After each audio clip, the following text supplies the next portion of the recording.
bahwa Allah itu membangun teologi, teologi itu selalu terkoneksi dengan ciptaan. Itulah presuposisi relasio teologis di dalam Alkitab kita. Ini bukan dari yang lain, ini bukan dari filsafat umum, saudara, tetapi dari Alkitab kita. Jadi presuposisi ontologis relasional ini menjadikan teologi bukan sekedar tentang Allah, tetapi berlangsung di dalam relasi Allah dengan ciptaan.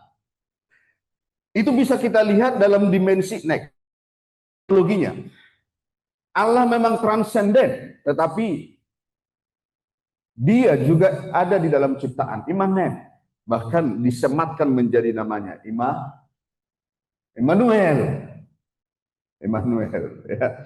Atau Allah ada di sekitar kita. Saudara, ketika kata Immanuel saudara pahami dengan sangat jelas, bukan sekedar Allah di sekitar kita, tetapi Allah inkarnasio, mengambil rupa, mengambil bagian, mengambil tempat di dalam daging. Jadi dia terhubung dengan ciptaannya. Ini teologi. Sehingga teologi tidak bisa dilepaskan daripada ciptaan. Dimensi epistemologis, kalau saudara bisa cari istilah-istilah itu ya, akan sangat panjang kalau kita akan menjelaskannya. Ontologi adalah hakikat apa? Hakikat keberadaan. Epistemologi adalah hakikat pengetahuan. Ya. Segala pengetahuan manusia tentang Allah datang melalui wahyu.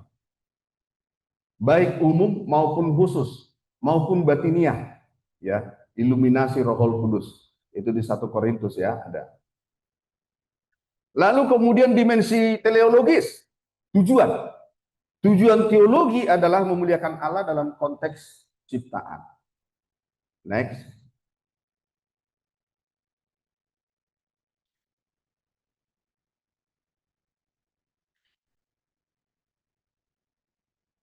Dimensi kristologis, dalam Kristus Allah berinkarnasi menjadi ciptaan, inkarnasi. Dimensi eklesiologis, gereja sebagai tubuh Kristus adalah bagian dari ciptaan yang diperbaharui. Sehingga kesimpulannya, teologi yang terpisah dari ciptaan itu hanya spekulasi metafisik saja. Meta itu melampaui ya, melampaui fisik saja. Hanya percakapan sesuatu yang melampaui fisik saja. Tetapi teologi yang berakar pada ciptaan adalah wahyu yang hidup dan inkarnatif. Next. Lalu logika teologikal. Ini presuposisi epistemologis konseptualnya. Wahyu itu memiliki logika dalam dirinya, yang menggabungkan pada dirinya baik aspek teopanik atau wahyu dan teologi atau refleksi secara partisip dan dialogis, yaitu reflektif integratif. Next. Logika pewahyuan. Logika pewahyuan adalah logika epistemik Alkitab sebagai modus rasional wahyu atau cara wahyu Allah itu sendiri dalam menyusun, menalar, mengkomunikasikan kebenaran ilahi yang melahirkan struktur berpikir teologis. Logika pewahyuan ini melahirkan filsafat Alkitab, hermeneutika, dan metode berteologi di dalam diri wahyu itu sendiri. Logika reflektif integratif adalah Alkitab merenungkan kembali realitas dan pengalaman wahyu sebelumnya, menguji kembali, mengafirmasi kembali, dan menafsir ulang di bawah terang penyataan yang berkembang secara progresif, secara reflektif, sehingga wahyu tidak statis. Saudara kalau perhatikan bagaimana nabi-nabi, rasul-rasul melakukan logika reflektif integratif ini. Ya, saya mengusulkan via media dalam filsafat berteologi, sistem berteologi itu tidak hanya Covenant teologi, tidak hanya dispensasional teologi, tetapi jalan tengah yang memang menunjukkan adanya progresif. Dan dalam proses progresif wahyu itu, para pelaku teologi itu merefleksi kembali, menafsir kembali, mengafirmasi kembali. Itulah sebabnya mereka berkata, inilah yang dikatakan Allah tentang. Inilah sebabnya Allah berkata, inilah yang disampaikan oleh para nabi. Saudara, itu adalah reflektif integratif. Sebagai teologi logika ya. Logika epistemologi teologi. Sistem berteologi menunjukkan adanya keteraturan. Jadi kalau saudara perhatikan Alkitab, ada keteraturan, ada hierarki, ada hubungan antar unsur. Biasanya digunakan untuk isi teologi dogmatikal, bukan epistemologis. Lalu ada skema pengetahuan. Ini kata-kata yang dipakai, istilah-istilah yang dipakai dalam dunia teologi untuk menunjukkan epistemologi teologi ya. Ada yang namanya skema pengetahuan teologis, menunjukkan struktur epistemologis, bagaimana pengetahuan teologis itu diperoleh. Lebih akademik ini, konseptual, tetapi kurang dikenal di kalangan umum. Lalu ada struktur epistemologi teologi. Saya mengusulkan inilah yang paling tepat secara ilmiah, karena menjelaskan bagaimana pengetahuan teologi terbentuk dan divalidasi secara sedemikian rupa. Keempat adalah paradigma berteologi, menunjukkan cara pandang menyeluruh yang membentuk proses berpikir teologis. Dan kelima adalah tata ordo berteologi atau ordo theologikus, menunjukkan urutan logis ordo dalam berpikir teologis. Dari wahyu, tafsir, reflektif, penerapan. Cuma kekurangannya adalah dia tidak siklal, hanya linear saja. Saudara, cara wahyu menunjukkan teologinya adalah dengan siklikal, atau dia ada Alkitab atau Allah Alkitab, lalu kemudian hermeneutika, sistem berteologi, filsafat teologi, kemudian ada filsafat Kristen. Nah, ketika filsafat Kristen itu muncul pertanyaan, muncul diskursus, muncul berbagai pertanyaan-pertanyaan yang mungkin kita anggap tidak alkitabiah dan sebagainya, maka kita lakukan siklikalnya kembali ke atas. Ya. Kekurangan kita seringkali adalah kembali ke dogma. Padahal dia ada di dalam urutan yang ketiga. Hasil daripada metode berteologi. Tidak cukup, dia harus kembali ke atas. Siklikalnya begitu. Ya.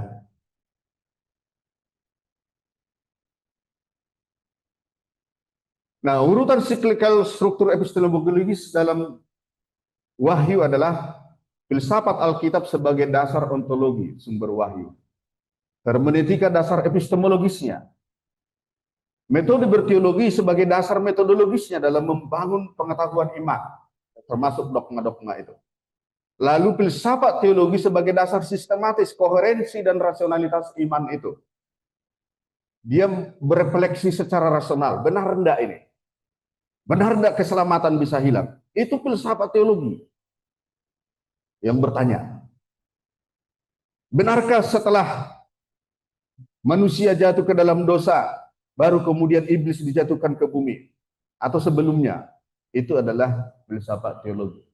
Pertanyaan-pertanyaan itu. Lalu filsafat Kristen, dasar aksiologis kita, makna dan penerapan iman dalam realitas sebagai nilai. Nah, ketika di sini ada persoalan, kita kembali ke atas. Kita kembali ke filsafat Alkitab, kita kembali ke hermeneutika, kita kembali metode berteologi, kita kembali ke filsafat teologi, terus begitu siklikalnya. Sehingga kemudian teologi tetap hidup. Tetapi itu lagi, ini adalah prinsip Alkitab, bukan umum. Ya, jadi saya sebisanya menghindari, sehingga di dalam bagian ini pun saya tidak bicara voluntas positiva, voluntas permisiva, karena itu adalah produk filsuf atau teolog. Saya hanya pengen membicarakan produk Alkitab saja hari ini ya. Nanti itu kita bicarakan di kelas kita perluas. Nah, penyaliban Yesus dalam logika struktur epistemologi teologi. Apakah kematian dan penyaliban Yesus adalah rencana dan kehendak Allah, ataukah itu rencana dan kehendak manusia atau iblis? Untuk itu dibutuhkan kerangka berpikir teologis yang holistis, meliputi bagaimana Allah menyatakan diri dalam wahyu, dimengerti, direfleksikan, lalu diterapkan secara rasional dan eksistensial ke dalam realitas peristiwa penyaliban itu sendiri, melalui konstruksi filsafat Alkitab, hermeneutika, metode berteologi, dan filsafat teologi.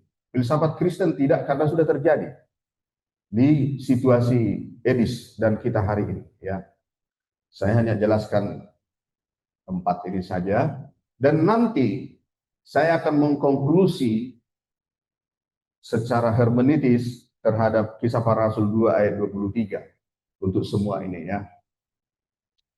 Penyaliban Yesus dalam konstruksi filsafat Alkitab. Nah, filsafat Alkitab adalah refleksi mendalam tentang pada pola pikir dan logika internal Alkitab itu sendiri, sehingga bukan dipinjam dari luar. Memahami penyaliban Yesus dari filsafat Alkitab dapat dijelaskan dari pola pikir internal Alkitab, yaitu distingsi, paradoks, linearitas, sejarah, konsep Allah dunia manusia, logika naratif, teologis Alkitab, konvergensi, dan konkurensi. Dan nanti ada hierarki dan ada ordo. Distingsi. Nah, saudara, saya pengen kita paham bahwa distingsi itu adalah istilah teologi yang memang digunakan Allah. Kita memformulasikan dengan istilah distingsi. Kalau saudara bicara Tritunggal, maka di sana ada distingsi. Ya, suatu ketegangan yang bahkan tidak bisa dijawab secara logika kodrati. Dia hanya bisa dijawab dengan logika adikodrati berbasis iman. Ini namanya distingsi. Jadi distingsi berarti adalah adanya pengakuan akan pembedaan hakikat antara Allah sebagai penentu rencana kekal dan kebaikan yang absolut, iblis pemberontak dan mau menghancurkan secara moral, dan manusia sebagai agen moral bebas, tetapi di bawah pengaruh dari distingsi Allah. Distingsi ini menunjukkan sumber tindakan yang berbeda antara Allah dan iblis dan manusia. Tetapi ingat, dengan distingsi inilah maka tidak bisa tercampur. Ya, tidak bisa tercampur. Jadi di dalam momen peristiwa salib itu ada penyaliban dalam diri Yesus. Allah punya maksud dan rencana. Iblis punya maksud dan rencana. Manusia punya maksud dan rencana. Tetapi maksud-maksud itu tidak tercampur. Dia distingsi. Ya. Lalu yang kedua, maksud-maksud yang dari iblis dan manusia itu selalu berada di bawah tatanan maksud Allah. Oke. Sehingga dengan demikian Allah tidak menjadi penyebab kejahatan. Meski proses penyaliban itu masuk dalam rencana Allah. Nah, kita menjelaskannya lewat distingsi. Yang kedua adalah paradoks. Saya lewatkan saja ini karena kemarin sudah banyak dibahas. Yang ketiga adalah linearitas sejarah. Alkitab menampilkan sejarah sebagai linearitas teleologis, bukan siklus. Maksudnya begini, dia bergerak maju yang akan berarah dan bertujuan sampai kepada puncak tujuan Allah. Bukan begini, tetapi sampai kepada tujuan Allah. Ya, dalam linearitas ini peristiwa salib bukan kecelakaan, melainkan titik pusat sejarah keselamatan. Dari penciptaan, kejatuhan, perjanjian, nubuatan hingga Mesias, semua mengalir menuju Golgota dan berlanjut ke eskaton. Maka penyaliban Yesus adalah momen kulminatif di mana rencana kekal Allah bertemu dengan sejarah manusia. Lalu konsep Allah dunia manusia. Filsafat Alkitab memahami relasi tiga unsur ini secara teosentris dan relasional. Allah sebagai pemberi rencana untuk tujuan keselamatan. Dunia menjadi arena konflik kosmik antara terang dengan gelap. Manusia menjadi agen moralnya dan subjek penebusan yang juga pelaku dosa. Dalam salib, Allah berintervensi dalam dunia manusia untuk mengalahkan kuasa dosa dan iblis dengan tidak meniadakan kebebasan manusia, tetapi memakainya sebagai instrumen rencananya. Logika naratif dan teologis Alkitab. Alkitab tidak berpikir secara sistematis abstraksi ya, melainkan naratif teologis. Narasi besarnya adalah creation, fall, redemption, restoration. Mengandung logika teologis internal. Allah berdaulat menebus melalui sejarah manusia yang rusak. Dalam narasi penyaliban, cerita pengkhianatan, peradilan, dan kematian Yesus bukan sekedar tragedi moral, tetapi alur naratif dari tindakan Allah, atau yang sering kita sebut dalam teologi teodrama. Narasi manusia, yaitu Yudas Pilatus imam, menjadi wadah logika teologis dari Allah itu sendiri. Dengan demikian, logika naratif mengungkap koordinasi antara kebebasan manusia dan providensi Allah. Konvergensi. Nah, ini istilah yang harus saudara ingat. Istilah-istilah ini harus saudara ingat ya. Dalam filsafat teologi. Konvergensi itu adalah pertemuan berbagai garis rencana dalam satu titik pusat. Jadi, Yesus itu adalah titik pusatnya. Nah, ada begitu banyak aktor yang punya rencana, punya maksud. Allah punya maksudnya sendiri. Dan ada maksud yang sangat bertolak belakang, kontradiksi dengan maksud Allah, yaitu iblis dan manusia. Tetapi dia bertemu di titik salib itu. Ini namanya konvergensi. Kembalikan dari titik itu. Maksud Allah dengan maksud iblis dan manusia itu bertemu di sana. Ya. Sehingga terjadilah pembunuhan itu, tetapi sekaligus di dalamnya ada penebusan. Di Golgota seluruh sejarah dan kosmos bertemu dalam satu poros penyataan Allah. Filsafat Alkitab melihat konvergensi ini sebagai bukti bahwa rencana Allah tidak meniadakan peran agen lain, melainkan menundukkan semuanya pada tujuan ilahi. Ini dapat saudara lihat seperti di dalam kisah Yusuf. Dalam Kejadian 50 ayat 18, 19, 20, 21. Kamu mereka-rekakan yang jahat, tetapi Allah mereka-rekakan yang baik demi kebaikan kamu sekarang ini. Itu adalah konvergensi. Lalu konkurensi.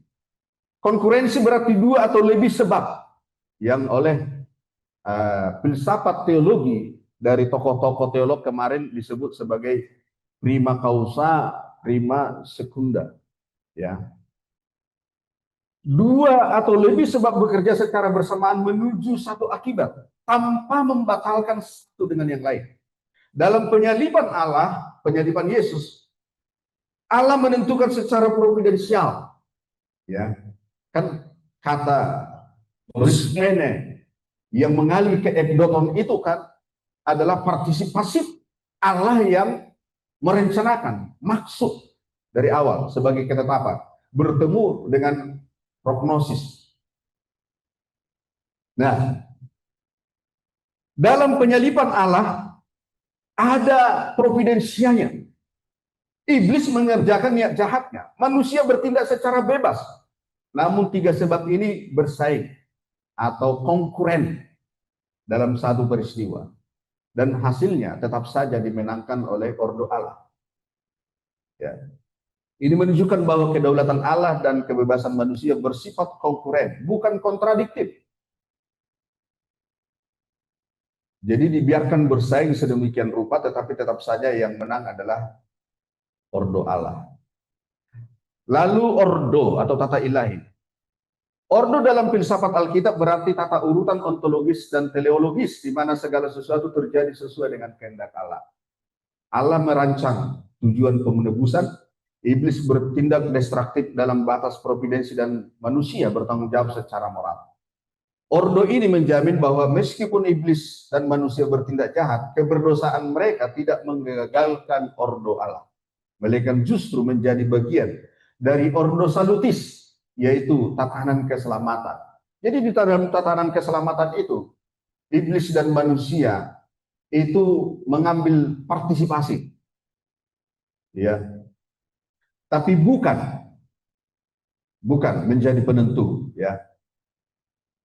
Hierarki menjelaskan tingkat otoritas dan kedalaman realitas kausal. Allah menjadi penyebab pertama sebagai tujuan final dan sumber eksistensi semua tindakan. Iblis menjadi agen spiritual yang jahat sebagai agen sekunder destruktif dalam izin Allah, dan manusia sebagai agen moral bebas, sebagai agen historis yang bertindak dalam waktu dan tanggung jawab dalam penyaliban. Ketiga tingkatan ini tidak setara, tetapi disusun secara hierarki di bawah kedaulatan Allah. Allah tetap kausa prima dari keselamatan, sementara iblis dan manusia hanyalah kausa sekundai yang dipakai untuk ditaklukkan untuk maksud yang lebih besar. Nah, ini ada kesimpulannya. Penyaliban Yesus dalam konstruksi hermeneutik Saya hanya menyampaikan saja bahwa ini nanti menjadi konklusi akhir, saudara. Nanti bahannya akan dibagi kepada saudara dan juga mungkin yang ada di Zoom kemarin bisa dikasih bahannya. Saudara pelajari saja bahwa Alkitab kita itu mengandung minimal 10 alat hermeneutika. Ya. Dan saya berharap bahwa STT Magelang ke depan lebih fokus mempelajari hermeneutikanya Alkitab pada dirinya sendiri. Ya, bagus-bagus kalau bisa menambah. Karena SPOK saja satu semester belum tentu lulus kan. Aduh. Kalau bisa 6 SKS setidaknya. Bapak Ibu Saudara, apa yang kita bicarakan hari ini itu setidaknya 16 SKS ya. Filsafat 6 SKS, hermeneutika 6 SKS, lalu kemudian sistem berteologi itu 4 SKS supaya bisa kebagian semua ya. Lanjut saja. Nah, penyalipan Yesus dalam konstruksi metode berteologi. Metode berteologi itu adalah bagaimana sistem dari hasil tafsir itu menyusun sedemikian rupa, menstruktur sedemikian rupa, sehingga kemudian jadilah tatanan iman dalam bentuk dogma. Ini metode berteologi. Nah, sistem metode berteologi yang ada di sekitar kita, Protestan khususnya itu, masih baru 3 itu. Memang ada sekitar 6, tetapi terkotak kepada 3. Yang pertama di sana adalah Covenant Theology, yang ada di sana adalah Dispensational Theology, dan kemudian bergerak. Dari sana ada Dispensational Progressive, dari sana ada Covenant Progressive, dan bergerak. Sehingga di tengah ada Progressive, Covenant. Nah, saudara, dari Alkitab kita menemukan beberapa metode yang digunakan oleh Alkitab itu sendiri dalam berteologi. Pertama adalah paradoksial. Ini sudah ada tadi. Distingsi, ini sudah ada tadi. Naratif, ini sudah ada tadi. Teleologis, ini sudah ada tadi. Ya. Koordinatif, menyoroti bagaimana berbagai elemen berinteraksi dan kemudian Yesus mati. Metode redaksional biblis. Metode redaksional biblis ini adalah memeriksa bagaimana para penulis atau redaktor Alkitab menyusun dan menginterpretasikan tradisi penyalipan itu. Dengan metode ini, penulis Alkitab memilih untuk menegaskan bahwa penyalipan adalah rencana Allah dan juga tindakan manusia. Dan berdasarkan metode-metode di atas, nanti saudara pelajari ya, bagus-bagus. Ada 3 pola. Pertama, penyalipan sebagai rencana kekal Allah. Kedua, penyalipan sebagai hasil kehendak manusia dan iblis. Ketiga, harmonisasi kedua aspek. Allah memakai kehendak bebas manusia sebagai instrumen ya. Oke, sekarang bagian ke-5. Cepat-cepat saja. Itu. Saya berharap ada tanya jawab nanti untuk keempat panelis. Keempat panelis bisa hadir di depan sehingga teman-teman bisa bertanya ulang dari awal ya. Penyalipan Yesus dalam konstruksi filsafat teologi. Ya, saya mengambilnya dari teolog yang sangat kita terima dalam dunia teologi, tetapi juga saya mengambilnya dari Alkitab itu sendiri. Dan ini sangat bagus, bahannya ada Bapak Ibu Saudara, bagaimana istilah-istilah itu kemudian ternyata dalam bangunan filsafat teologi.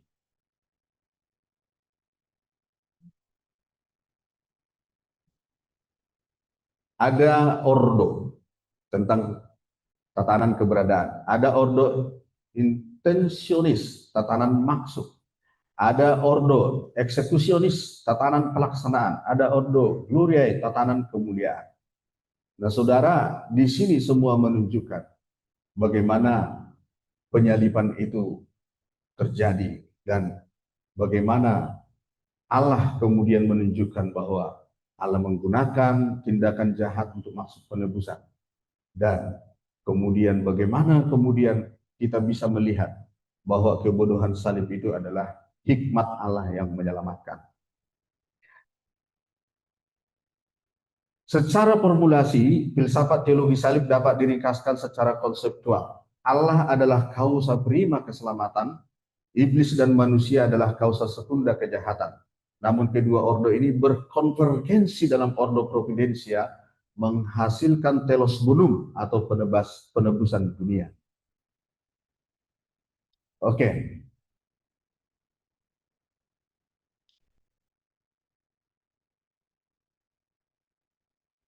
Saya pengen kita melihatnya yang kedua. Penyaliban adalah paradoks ontologi. Kalau tadi ordo, yang kedua adalah paradoks ontologi dan konvergensi. Konvergensi kehendak, Allah menghendaki penebusan, manusia menghendaki pembunuhan. Koordinasi providensialnya adalah kejahatan menjadi instrumen kasih. Distingsi moralnya, motif Allah suci, motif iblis dan manusia jahat. Inilah yang disebut logika metateologi salib, yaitu logika wahyu yang melampaui rasio, tetapi tetap koheren secara teologis.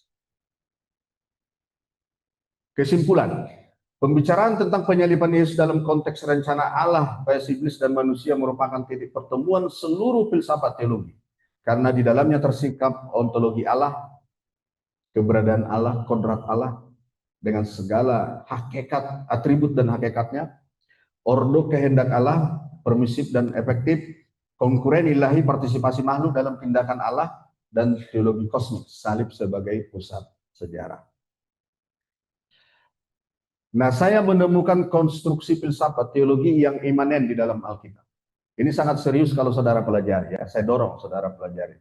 Saya berharap kita boleh menggunakan ilmu luar, tetapi ilmu atau epistemologi yang terutama haruslah dari Alkitab. Baik itu dalam filsafat, baik itu dalam hermeneutika, baik itu dalam sistem berteologi, dalam tataran filsafat teologi maupun filsafat Kristen. Saya berharap kita menggunakan perangkat-perangkat yang ada di dalam Alkitab. Konstruksi filsafat teologi yang imanen di dalam Alkitab sendiri, inilah yang dimaksud dengan konstruksi filsafat Alkitab. Filsafat teologi Alkitab. Yaitu struktur logika dan konsep teologis yang lahir dari cara Alkitab berpikir tentang Allah, dunia, dan sejarah keselamatan.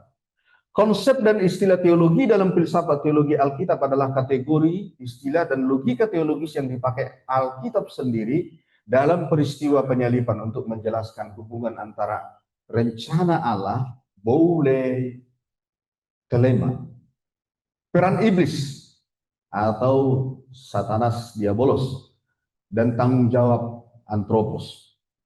Nah, kita akan melihatnya di dalam beberapa istilah. Filsafat teologi dalam Alkitab yang bisa kita temukan, pertama ada konsep ordo voluntas Dei dalam bentuk iblis. Istilah Yunani boule itu adalah rencana, keputusan tetap Allah. Kalau kita perhatikan dalam Kisah 2 ayat 23, arti teologisnya ini menunjuk bahwa salib adalah hasil keputusan ilahi sebelum dunia dijadikan. Ya. Lalu ordo intensionis. Istilah telema, ini adalah kehendak Allah. Jadi Yesus menundukkan diri pada kehendak Bapa. Ya. Ordo providensia. Kata prognosis di dalam Kisah Para Rasul yang kemarin sudah dibahas itu, ini menunjukkan pengetahuan sebelumnya sebagai penetapan. Arti teologis menunjuk pada predestinasi historis. Ingat, predestinasi historis. Allah tahu dan menetapkan salib. Dan logika ordo eksekusionisme. Ini dapat kita temukan dalam ekonomia. Rencana atau tata kelola keselamatan yang dikerjakan oleh Allah. Allah menata sejarah keselamatan dalam Kristus termasuk salib. Ya. Ada begitu banyak. Coba dipelajari saja. Itu di istilah-istilah yang kita temukan di Alkitab kita. Nah, saya lompat ke pola logika filsafat teologi Alkitabiah. Alkitab menampilkan logika yang khas, bukan abstrak metafisik seperti filsuf, tetapi naratif, teologis, dan paradoksial. Yaitu secara ontologi, Allah adalah kasih dan terang, iblis adalah pembohong dan dari kegelapan. Menetapkan dua prinsip eksistensial dalam satu salib, di dalam sejarah peristiwa salib. Secara teologis, supaya dunia diselamatkan oleh Dia, menunjukkan arah kehendak Allah. Paradoksial, anak manusia diserahkan ke tangan orang berdosa, menunjukkan koeksistensi kehendak Allah dan manusia. Lalu ada konkuren di sana, ada koordinatif. Kamu telah menyalibkannya, tetapi menurut rencana dan pengetahuan Allah. Menyatukan dua tataran, rencana ilahi dan kejahatan manusia. Lalu kita bisa menemukan konvergensi kosmik. Sekarang penguasa dunia ini akan dilemparkan keluar, seperti di dalam Yohanes. Penyaliban sebagai momen konfrontasi antara Allah dan iblis. Ada ordo hikmat ilahi. Kebodohan salib adalah hikmat Allah. Salib mengungkap struktur kebijaksanaan Allah yang membalik logika dunia. Ringkasannya adalah penyaliban Yesus adalah peristiwa di mana kehendak Allah yang berdaulat, kejahatan iblis dan kebebasan manusia berkonvergensi secara providensial dalam satu ordo hikmat ilahi, yaitu dengan struktur filsafat Alkitabiahnya Allah menetapkan boleh dan mengizinkan epitrepo, manusia berbuat jahat, para didomi, iblis menggerakkan kegelapan skotos diabolos. Hasil akhirnya adalah pleroma, penggenapan, ya, apolotrosis, penebusan, krisis, penghakiman terhadap iblis yang melakukannya. Kesimpulan, filsafat teologi yang murni biblis mengenai penyaliban Yesus dapat dibangun dari istilah dan logika Alkitab itu sendiri, tanpa perlu memakai terminologi skolastik, ya, seperti causa prima atau permissio Dei dari filsuf-filsuf dan teolog abad pertengahan. Nah, kita sampai di konklusi. Ini agak panjang. Saya harap di sini. Terlalu banyak istilah ya. Ya, terlalu banyak istilah. Tidak apa-apa, nanti bisa dilihat. Apalagi sekarang kan ada chat, ada macam-macam. Dilihat saja. Saya hanya pengen saudara bisa melihat tatanan ini dengan baik. Saya mendorong kita. Karena kita mahasiswa cenderung terjebak. Melakukan penggalian kebenaran itu lebih hanya kepada tataran hermeneutik. Tetapi kita pun mengalami kesulitan di dalam hermeneutik karena mungkin SKS-nya yang kurang atau bagaimana Pak Ketua, jadi atau memang ya begitulah, berhermeneutik harus terus-menerus ya. Saya pengen konklusinya bagaimana kita melihat 4 lapisan ini ya. Dari hermeneutik KPR 2 ayat 23, tetapi tidak menyerobot apa yang sudah dilakukan oleh beliau kemarin ya. Bukan menyerobot. Saya hanya fokus kepada pertemuan antara partisipal dengan indikatif. Ya. Dalam sintaksis Yunani Koine, relasi antara partisipal dengan verba indikatif merupakan salah satu bentuk struktur kalimat yang sangat penting. Ada beberapa prinsip gramatikal yang berlaku ketika sebuah partisipal muncul bersama verba utama dalam bentuk indikatif. Dan penulis akan mencoba menerapkannya dalam memahami tema di atas dalam Kisah Rasul 2 ayat 23 sebagai berikut. Pertama, ini prinsip. Partisipal sebagai verba dependen. Partisipal biasanya tidak berdiri sebagai predikat utama, sehingga maknanya secara gramatikalis tergantung pada verba utama yang berbentuk indikatif. Artinya, partisipal memberi informasi tambahan adverbial saja, atribut saja, dan substansial. Sedangkan verba indikatifnya menyatakan aksi utama dalam tindakan itu. Kedua, partisipal biasanya membawa nilai adverbial atau adverbial participle kalau kita lihat di dalam konstruksi notasi gramatikalnya di dalam Alkitab. Ketika partisipal muncul sebelum atau sesudah verba indikatif, ia menjelaskan keadaan, waktu, sebab, syarat, cara, tujuan, dan lain-lain. Makna spesifiknya ditentukan oleh konteks. Karena partisipal Yunani tidak memakai konjungsi seperti bahasa Indonesia atau Inggris. Tense participle merupakan jenis aksi, bukan waktu absolut. Tense participle yang present aorist perfect menunjukkan aspek, bukan waktu yang berdiri sendiri.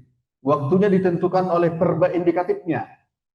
Sehingga ketika dua verba ini, partisipal dan indikatif bertemu, saudara harus tahu mengurus waktunya partisipal ini harus dari indikatifnya. Kira-kira begitu.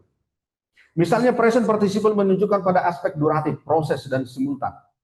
Aorist participle punctiliar menunjukkan aspek keseluruhan dan biasanya antecedent yang terjadi sebelumnya. Sedangkan perfect participle hasil yang telah berlangsung atau keadaan yang sudah selesai tapi berdampak kini.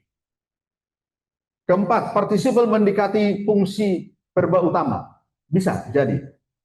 Tapi ada syaratnya. Kadang participle dapat mendekati fungsi verba utama jika memenuhi aturan khusus, yaitu aorist participle diikuti indikatif aorist. Verba participle dan indikatif memiliki subjek yang sama. Ini agak berbeda nanti dengan kasusnya kita. Tidak ada konjungsi penghubung dan dipakai dalam narasi sering dalam Injil sinoptik ini. Maka participle diterjemahkan sebagai aksi setara, bukan sekedar tambahan. Ya, coba saudara eksegese nanti Matius 28 ayat 18 sampai 20 dengan prinsip ini. Jika participle artikular atau diiringi artikel, ada who misalnya, fungsinya cenderung atribut substansial.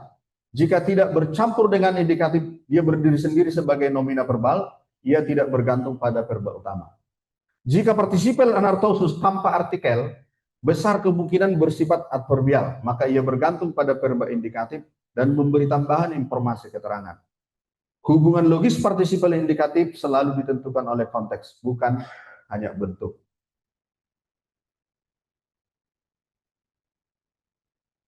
Oke.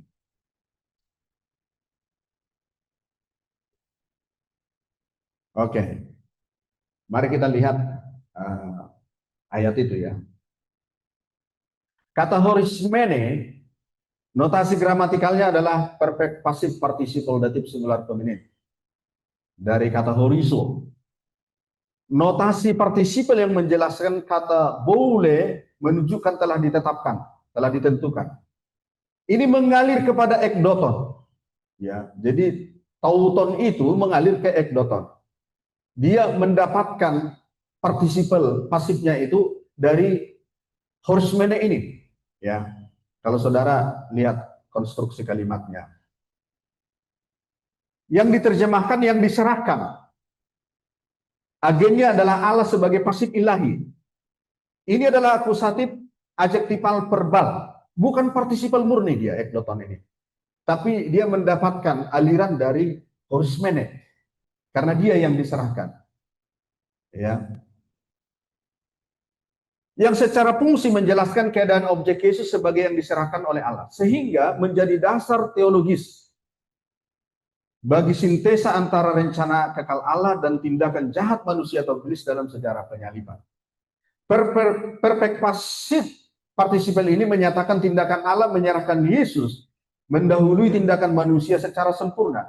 Selanjutnya, kata prospexantes yang diterjemahkan dengan memakukan, setelah memakukan, agennya adalah manusia, bentuknya aorist active participle sebagai adverbial.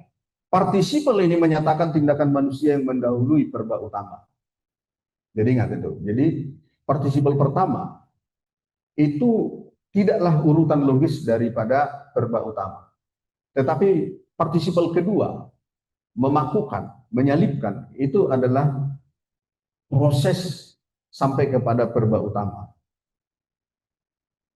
Kedudukan dua participle, dua agen dan indikatif verba utama. Kata horismene, notasi gramatikalnya tadi sudah sampaikan di sana, menjelaskan kata boleh sebagai ketetapan telah ditetapkan, telah ditentukan, menempatkan ekdoton ini.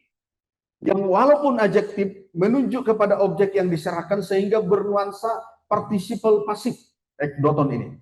Di mana agen atau subjeknya adalah Allah dinyatakan dalam frase datif. Ini ya.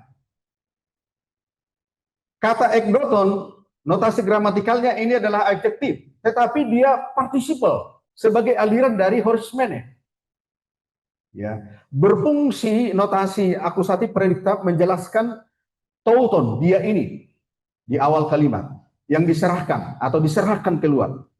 menunjuk status Yesus yang diserahkan bukan hanya oleh Yudas atau manusia, tetapi dalam kerangka kehendak Allah. Hal ini menunjukkan keadaan hasil keputusan dan sekaligus pelaksanaan keputusan Allah. Mudah-mudahan kita bisa pelan-pelan memahami ya.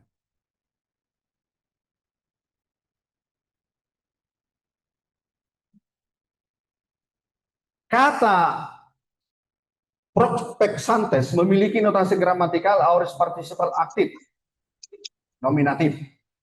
Ya. Dia di sini menyatakan sebagai tindakan pendamping. Jadi menyalipkan, memakukan itu adalah tindakan pendamping untuk sampai kepada verba utama itu, atau indikatif itu. Ya, anelate itu. Bisa diikuti?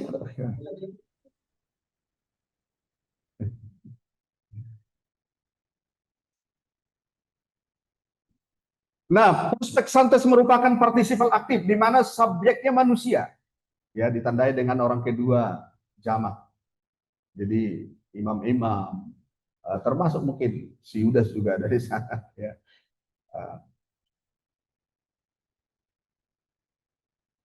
Untuk mendukung anelate atau membunuh. Sangat jelas bahwa kedua partisipal ini berarti berurutan secara teologis. Agen pertama atau Allah dalam horismene mengalir dari ekdoton memberi penjelasan bahwa Allah lebih dahulu menyerahkan Mesias. Lalu agen kedua manusia dalam prospexantes kemudian memampukan dia pada salib. Finalnya bertemu pada indikatif anelate sebagai aksi utama atau verba utama. Kamu telah membunuh.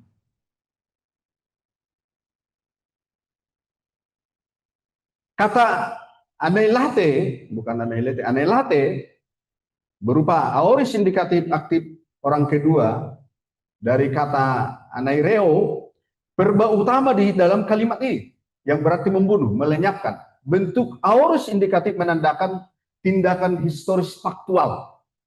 Jadi benar-benar terjadi dalam sejarah. Berupa tindakan manusia yang benar-benar terjadi di tempat, ruang, dan waktu. Nah, hubungan sintaksis dengan verba indikatif anelate ini. Kata horismene dengan gramatikalnya itu tadi, perfect passive participle itu, yang menjelaskan boleh, yaitu telah ditetapkan, telah ditentukan, mendahului secara logis, bukan secara gramatikal. Nah, ini beda ya, perhatikan. Ini mendahului secara logis, bukan gramatikal. Jadi dia tidak ada di dalam urutan waktu. Kita perlu hati-hati memahami nas ya. Sedangkan prospexantes sebagai adverbial participal mendahului secara temporal untuk kata anelate itu tadi atau membunuh itu tadi sebagai verba utama. Lalu anelate itu sebagai verba utama yang indikatif merupakan tindakan utama yang menjadi sorotan Petrus dalam nas ini. Dari formasi ini maka secara gramatikal hanya dua partisipal atau sebagai partisipal kedua saja, yaitu dari prospexantes saja yang langsung berhubungan dengan anelate, dengan membunuh. Jadi hanya memakukan itu saja yang berhubungan langsung dengan membunuh. Horismene yang mengalir ke ekdoton tidak berhubungan langsung. Ya. Dia melampaui jauh di atas, sehingga nanti kita dapat lihat bahwa ini ada perbedaan ordo, ada hierarki.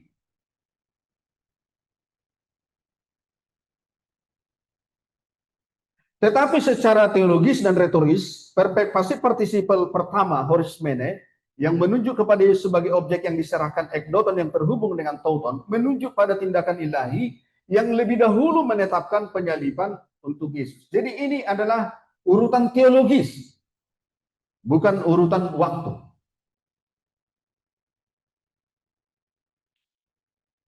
Sehingga kedua partisipal ini memiliki perbedaan kategori. Ya. Horismene merupakan partisipal predikatif, pasif substansial, tidak adverbial atau tidak dimaksudkan untuk menjelaskan cara atau tahapan bagaimana tauton ekdeton atau bagaimana ia diserahkan. tetapi status yang mendahului. Hal ini menjelaskan keputusan Allah yang telah selesai dan mengikat. Bentuk perfect participle menandakan keputusan Allah adalah bersifat kekal, final, dan efektif terus berlangsung. Sedangkan prospek santes merupakan participle adverbial aorist mendahului tindakan indikatif dan memberi keterangan proses yang sedang terjadi. Jadi formasi notasi gramatikal ini menempatkan ekdoton merupakan participle status atau keadaan yang diartikan telah diserahkan, sudah selesai, bahkan sebelum manusia itu bertindak. Sedangkan prospek santes merupakan participle aksi manusia yang diartikan setelah melakukan. Kira-kira di sini mulai dapat gambarannya. Sehingga dalam struktur logika kalimat dalam urutan kronologi, Horace Mann menjelaskan Allah menyerahkan Yesus, touton ekdoton, sebagai keputusan kekal, boleh, prognosis. Manusia memakukan Yesus, prognosantes, dan puncaknya manusia membunuh Yesus, anailate. Dengan demikian, maka dua partisipan menunjukkan dua level agensi dan indikatif merupakan klimaks tindakan daripada manusia itu. Jadi prinsip gramatikal yang dapat ditarik dari kisah ini adalah, dari kisah para rasul 2:23 ini adalah, dengan pendekatan pertemuan partisipal dua agen dengan indikatif adalah bahwa partisipal pertama, Horace Mann dengan agen Allah menyatakan status teologis yang mendahului narasi ekdoton, sedangkan partisipal kedua dengan agen manusia dapat menyatakan aksi sebelum indikatif, yaitu dalam kata prospek santes. Lalu analetheia dalam urutan waktu dan proses. Ayat ini menunjukkan dua partisipal yang menyatakan dua agen berbeda, yakni Allah vs manusia, tetapi indikatifnya anailate tetap menjadi pusat atau klausa utama. Sehingga ayat ini bisa diterjemahkan, dia ini yang telah diserahkan menurut keputusan dan pengetahuan Allah, sebelum kamu memakukan dia pada kayu salib melalui tangan orang-orang fasik, kamu telah membunuhnya. Jadi paralel logisnya adalah Allah menyerahkan, kamu memakukan, kamu membunuh sebagai puncak verba utama. Secara struktur, touton ekdoton, jadi touton ekdoton, objek yang diserahkan yaitu Yesus. Ya. Lalu kemudian Horace Mann boule kai prognosis teo itu agen ilahi, rencana dan pengetahuan Allah. Sedangkan dia kairon anomen, instrumen manusia berdosa. Ya, prognosantes analetheia, tindakan aktif manusia menyalib dan membunuh. Secara gramatikal dan teologis, Lukas menyatukan dua horizon. Keputusan Allah yang pasti, ya, Horace Mann boule, rencana kekal, dan tindakan manusia yang bebas namun berdosa, yaitu prospek santes aneilatif, tanggung jawab historis. Nah, implikasi hermeneutika secara teologis. Implikasi hermeneutika gramatikal secara teologis dari pertemuan dua partisipal dua agen dengan indikatif ini adalah rencana Allah adalah pasti dan berdaulat dan tidak ditentukan oleh rencana manusia. Tidak dikurangi oleh rencana manusia. Partisipal predikat pasif substansial tidak adverbial atau tidak dimaksudkan untuk menjelaskan cara tahapan bagaimana Yesus dibunuh. Tetapi status yang mendahului partisipal dan indikatif berikutnya. Dia sudah final, terikat sebelumnya. Ya. Manusia dalam hal ini orang Yahudi dan Romawi dalam prospek santes merupakan partisipal adverbial aorist, mendahului tindakan indikatif dan memberi keterangan proses atau sebagai pelaksana dalam historis dan moral. Hasilnya merupakan verba indikatif, yaitu anailate, di mana manusia menjadi pelaksana dan bertanggung jawab. Sehingga kesimpulannya bahwa partisipal ilahi tidak membatalkan kesalahan manusia. Dan di lain pihak, partisipal manusia juga tidak membatalkan kedaulatan Allah. Nah, sekarang mari kita lihat KPR 2 ayat 23 tadi di dalam filsafat Alkitab, lalu di dalam sistem berteologi dan juga filsafat teologi, ya. Cepat-cepat sekali. Struktur epistemologi teologi dalam KPR 2 ayat 23. Filsafat Alkitab. Kita menemukan di sana logika ontoteologis. Menjelaskan hakikat realitas rasional antara Allah, manusia, dan sejarah.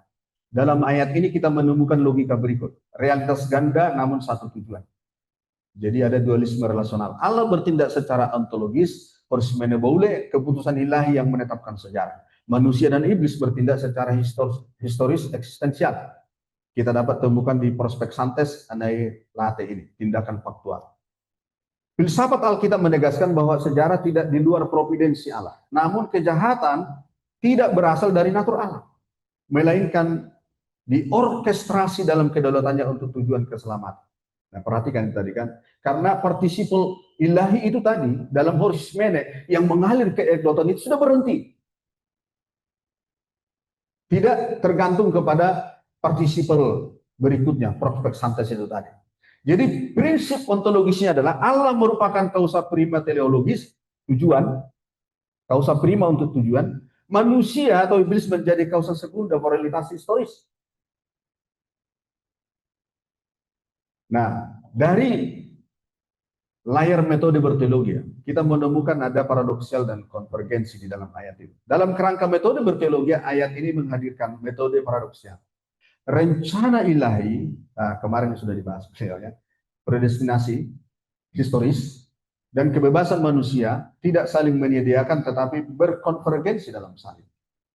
Metode konvergensi, Allah dan manusia bertindak pada titik yang sama, yaitu salib, namun dari arah motivasi berbeda.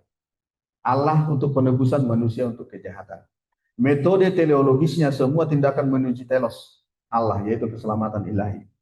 Metode koordinatif, gramatika Yunani, partisipal, indikatif, datif, akusatif menjadi cermin struktur relasi kehendak ilahi dan tindakan manusia.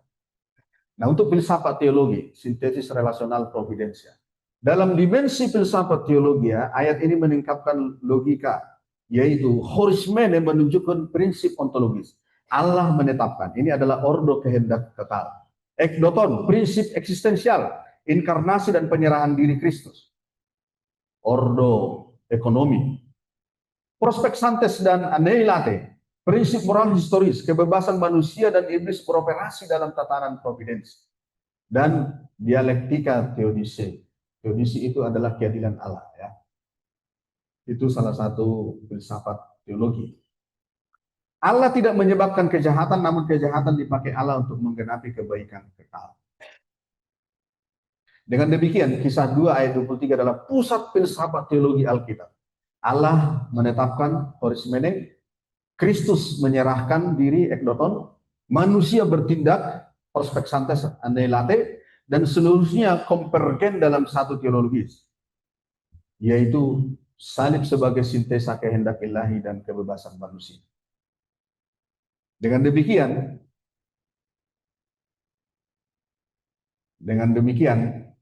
maka kita bisa menyimpulkan secara integratif. Filsafat Alkitab menjelaskan struktur realitas rasional, Allah, dunia, manusia, sejarah. Metode berteologi menafsirkan cara Allah dan manusia bertindak bersama dalam sejarah, paradoksial, teleologis, konvergensif. Filsafat teologi merumuskan rasionalitas iman di balik misteri tindakan Allah dan kebebasan manusia dalam peristiwa penyaliban. Nah, kisah para rasul ini menjadi poros logika teologi Alkitab, tindakan Allah yang menetapkan ontologis, tindakan manusia yang bertanggung jawab historis, dan teleologi keselamatan yang menyingkap hikmat Allah yang tersembunyi dari dunia. Kira-kira begitu. Mungkin sangat filsafati sekali ya Bapak Ibu, dan teknis sekali. Semoga bahannya bisa dibaca dan semoga Pak Ketua menambah. Saya sudah mengusulkan dulu. Kalau bisa ada pengantar metode berteologi. Kita sudah belajar filsafat, tetapi yang dipelajari adalah filsafat Kristen. Kalau bisa ada filsafat Alkitab sebagai induk, syukur-syukur kalau bisa filsafat teologi. Jadi ada 6 SKS, filsafat Alkitab, filsafat teologi, filsafat Kristen, lalu hermeneutika ditambahkan supaya kita fokus, STT Magelang fokus kepada, buat keunggulannya fokus kepada hermeneutika Alkitab. Ya. Karena gramatikal itu ada di Alkitab, saudara. Ketika saudara membaca Nehemia, lalu kemudian memberi penjelasan-penjelasan itu adalah metode hermeneutika gramatikal. Jadi ada 10 metode yang diekspos oleh Alkitab pada dirinya sendiri. Dan saya berharap kita memakai itu. Ya. Oke. Baik. Kalau ada pertanyaan, ada respon, atau ada revisi, masukan. Ada Ibu Dokter Diah mau bertanya. Selamat Ibu Dokter Diah. Ya, siapa? Sudah bisa didengar? Bisa Bu. Oh ya, baik. Sebenarnya saya tidak bertanya ya. Selama 4 kali mengikuti, karena yang pertama belum bisa mengikuti, itu bagi saya ini sangat luar biasa, STT Magelang. Saya banyak belajar, dan untuk hari ini Pak Parden menyampaikan topik hari ini, menurut saya memang betul, itu sangat banyak istilah-istilah yang buat saya baru, tetapi memang kita harus belajar. Dan dari judul seminar, apakah penyaliban Yesus itu rencana Allah atau rencana iblis, itu memang kita menjadi ada gambaran, walaupun belum cukup untuk bisa saya pahami semuanya, tetapi intinya bahwa dari seminar ini saya bisa mendapatkan banyak hal yang menolong saya untuk bisa bagaimana Allah itu luar biasa, bagaimana rencana Tuhan itu tidak bisa digagalkan, dan saya mengapresiasi untuk STT Magelang.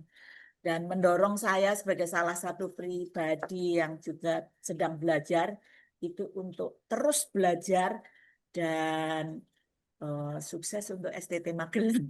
Jadi saya tidak bertanya, tetapi menyampaikan apresiasi saya. Terima kasih Pak Martin. Ya, terima kasih banyak Ibu Dokter Diah. Jadi tidak ada pertanyaan untuk hal itu ya. Kemudian ini dari Pak Yosua Padama. Oke, selamat pagi Pak Yosua. Baik, saya baca ya pertanyaannya. Bagaimana kisah penyaliban dibaca sebagai narasi di mana Allah tetap berdaulat, tetapi para pelaku Yudas, imam yang kewala, tetap bertanggung jawab atas tindakan manusia? Oke, ada begitu banyak jawabannya sebenarnya. Misalnya dari Ordo, dari filsafat teologi Ordo, kita tahu bahwa Allah adalah keberadaan yang bebas pada dirinya, yang menetapkan segala hukum, dan ciptaan adalah makhluk moral yang bertanggung jawab dalam setiap tindakannya.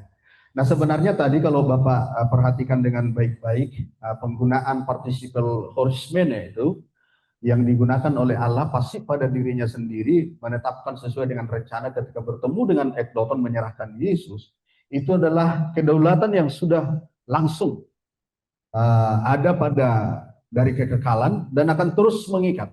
Tetapi kemudian manusia yang membunuh prospek santes itu tadi itu lalu kemudian memiliki tanggung jawab moral untuk semua tindakannya.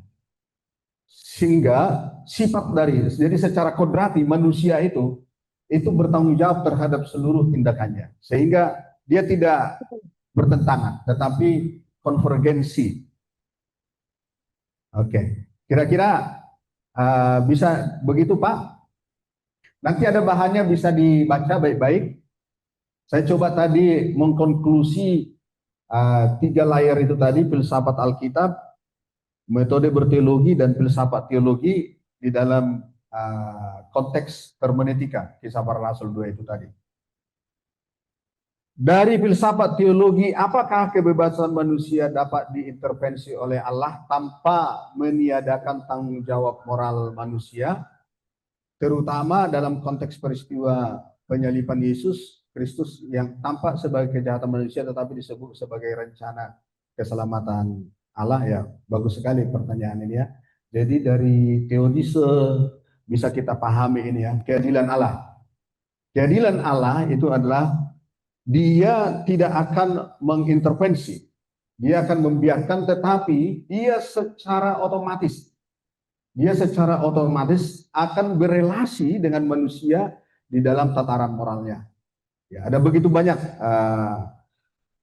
filsafat teologi yang bisa berhubungan dengan itu. Coba Bapak nanti lihat di dalam itu semua ya. Pak Alfon, salam Pak, izin bertanya, jika penyaliban Yesus di luar ruang dan waktu, di dalam ruang dan waktu, bukan di luar ruang dan waktu. Lalu mana yang terlebih dahulu, rencana penyaliban Yesus atau karena manusia jatuh dalam dosa maka ada rencana penyaliban? Oke, sehingga penyaliban Yesus direncanakan atau respon dari kejatuhan manusia. Ya baik, ini pertanyaan yang bagus. Jadi Bapak, Ibu, dari filsafat teologi Ordo dan juga filsafat Alkitab Ordo, kita paham bahwa Allah itu adalah Allah yang kodratnya di dalam segala atribut dan hakikatnya itu simultan. Ya. Dia tidak bisa dipengaruhi oleh apapun. Tetapi pada saat yang bersamaan memang dia dibatasi oleh sifat-sifat moralnya. Karena dia tidak bisa membuat pelanggaran terhadap dirinya. Oke, kalau di kelas saya selalu bilang, apakah Allah bisa mengangkat batu yang tidak bisa apakah Allah bisa menciptakan batu yang tidak bisa diangkatnya? Nah, oleh karena itu, dari sini kita paham bahwa Allah dengan sifat yang uncommunicable-nya, yaitu kekal, yaitu maha tahu, maha hadir, dan kemudian maha kuasa, itu adalah absolut pada dirinya sendiri. Nah, kemudian dia memiliki sifat-sifat yang communicable, yaitu kasih, setia, adil, suci, jujur. Ini ditularkan kepada manusia atau sifat yang bersifat influence, yang olehnya saudara dan saya segambar dan serupa dengan dia. Nah, kalau saudara perhatikan, maka Allah itu adalah simultan pada dirinya sendiri. Jadi dia tidak membuat rencana setelah tahu. Tahu dulu baru rencana, atau rencana dulu baru tahu. Dia simultan pada dirinya sendiri. Walaupun secara psikologi kita mengenal namanya logical order. Ya, atau urutan-urutan bagaimana ini terjadi. Tetapi tidak terjadi atau tidak Allah buat rencana itu setelah manusia jatuh ke dalam dosa, bukan. Ya. Jadi pengetahuan Allah, omniscience, yang kemudian mengalir kepada prognoskonya, prapengetahuan Allah itu sudah mengantisipasi pada dirinya semua. Karena dia simultan pada dirinya. Ya. Jadi istilahnya Pak Yoks itu ada komputer yang super luar biasa itu, di situ semua sudah tersusun. Lalu kemudian ciptaan ini kemudian berjalan dalam histori. Dan dari sana langsung mengalir semuanya. Kira-kira begitu. Tapi bukan fatalisme ya. Oke. Baik. Jadi kalau secara logical order, penyaliban Yesus direncanakan atau respon dari kejatuhan manusia dari prapengetahuannya. Nah, di wilayah prapengetahuan, bukan di wilayah ruang dan waktu, Pak Alfon. Jadi kita harus bedakan. Oke, Pak Alfon, bisa memahami?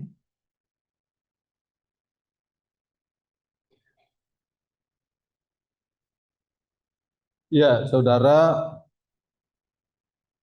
saya atas nama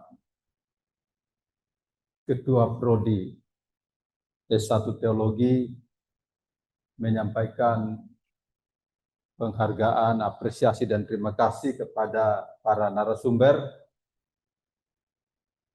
Karena ini sebenarnya program dadakan. Jadi semenjak saya mencoba untuk tidak hanya pajangan di Kaprodi, tapi bisa membuat sesuatu. Dan tiba-tiba karena muncul pertanyaan ini yang tadinya kita pikir sederhana. Jawabannya rencana Allah atau rencana iblis, dan kita semua sudah terpakai bahwa itu rencana Allah. Tapi pada saat coba menjelaskannya rupanya tidak sesederhana yang kita pahami. Nah, karena itu saya sekali lagi berharap bahwa ini adalah sebuah langkah awal untuk kita tidak hanya belajar di kelas, tapi memulai menyikapi isu-isu yang berkembang, apakah itu di media sosial kah, atau isu yang lain, untuk kita membawa itu ke ranah akademik. Jadi mungkin selanjutnya akan ada seminar-seminar atau proceeding yang akan kita buat seperti ini. Jadi kami menyampaikan terima kasih, apresiasi juga kepada Bapak Ibu yang setia ikut di Zoom. Bapak Ibu, jika ada sesuatu yang Bapak Ibu ingin sampaikan kepada kami sebagai usulan untuk meningkatkan kajian-kajian kita ke depan, jika ada isu-isu yang Bapak Ibu temui di lapangan, apakah dalam tataran akademis atau tataran praktis, bisa mengusulkan kepada STT Magelang untuk kami bisa pertimbangkan untuk bisa bersama-sama, kita belajar bersama-sama untuk membahas bersama-sama. Bagaimanapun STT Magelang adalah dapurnya Gereja Wesleyan. Jadi kita mencoba untuk semaksimal mungkin melakukan apa yang bisa kita lakukan. Jadi kami menyampaikan terima kasih, apresiasi kepada Bapak Ibu yang juga setia ikut di Zoom. Tuhan Yesus memberkati Bapak Ibu semua.